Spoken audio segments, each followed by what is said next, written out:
What not so glamorized career path is actually a pretty good one? Drinking water or wastewater treatment. You don't need a 4-year degree, they make really good money, and there are apprenticeships all over. It's a rapidly aging workforce, so there are lots of opportunities. And it's pretty easy work. Edit. I'm getting a ton of questions. I'll try to split them out below. How to get more info or break into this industry. If you're in the US, it depends on your state's requirements. A good place to start would be with your local operating engineers union for apprenticeship information and educational requirements, your local community or technical college for process technology classes, and your state's environmental or public health department for treatment operator licensing requirements. Alternatively, if you don't know, find out who supplies the water and collects the wastewater in your area. It's likely a city utility company. You can either Google your town name water utility, or just look at who sends you your water bill. Get your foot in the door there, which may mean an unskilled labor job at first, but you'll move up very quickly, and a lot of opportunities open up for you. They'll provide training, both on and off the job, and you'll work side by side with the old-timers that have been doing it their entire careers while they dump their brain into yours and then promptly retire. Resources. American Water Works Association. Find your state environmental department here. They'll have the state licensing requirements, educational requirements, and exam information. Salary.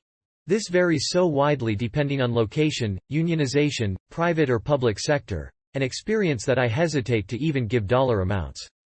But I'll put it this way. In a state where the average brand new college graduate with an engineering degree is going to make $45 minus $55K in private industry, a water operator with 4 years of experience, and the license to go with it, working for a public utility is going to be pulling around $70 minus $80K. Mid-senior level operators clear $100,000 easily. I have a master's degree in stats. A lot of more mathematically and science-inclined women tend to go for more flashy STEM fields like engineering and computer science. If you like math at all, I highly recommend at least checking out stats. There are near limitless companies and fields I can work for and in. I've been working for the same company I interned for when I got my master's. We do mostly consulting for businesses, but we also have done some pretty high-profile political campaigns, and I've made contacts in that world, which I'm not a fan of. I'm 25. I've been actually working for about 2 years, and I get calls from national headhunters about once a month just based on business and political contacts. I love the company I work for since they are one of the very last mom-and-pop data analysis firms in the country, and they have been amazingly flexible and generous around my pregnancy, and they've also promised to let me stay on, telecommute and work my schedule around my baby, so I have tremendous loyalty to them. But it is also nice to know I have lots and lots of options. It is pretty much all because I didn't shy away from math when I was younger. I am a Maritime Deck Officer 26F and navigate a 600 feet ship in Japan.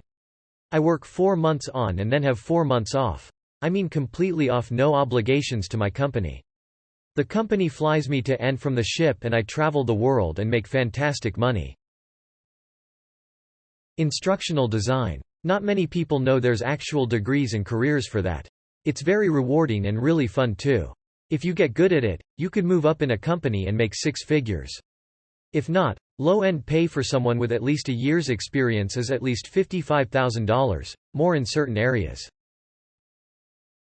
Nothing to add, but this is an amazing thread, and I hope young people read it and expand their horizons on what jobs are out there. So many interesting careers that no one knows about that pay well and are fascinating. One regret I have as an adult is that I had no idea what was really available to me as possible job options. I think it would have changed my life. Going to a trade school. You can get a really good paying job out of it without as much debt. It's worked out really well for me, and I graduated with no money owed. Perfusionist, at least in Canada. You do need additional training after completing either a BSc or RN degree, but the current job market is fair. You work in a hospital and the pay is pretty good. Average yearly salary is roughly $90K. Edit.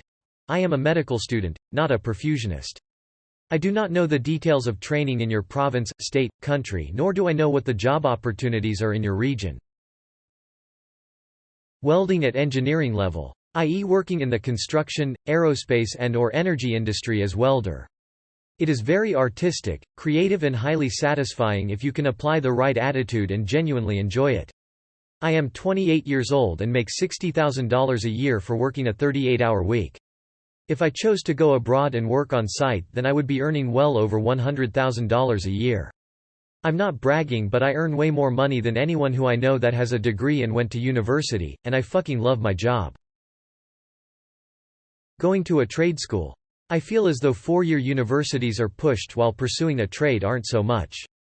But really, a lot of trades maybe take you 2 years to finish. They aren't nearly as expensive as a four-year university, not to mention many have pretty good wages and promising job outlooks. I'm a trail worker specializing in stone masonry utilizing native materials. It's a seasonal job, but I get benefits and get paid to hike. It's really challenging, but it's fun to create something that people use recreationally and have no idea the work that went into it. There are days where I literally put my blood, sweat and tears into it and not one person would ever know that, and I get a lot of satisfaction out of that.